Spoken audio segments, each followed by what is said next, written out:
Eu sei que eu identifiquei que esse barulho não era do motor.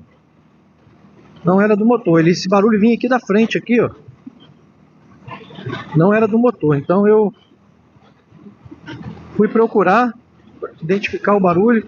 E eu identifiquei que era aqui na frente. Aí o que eu fiz? Eu desmontei esse farol aqui, essa parte plástica.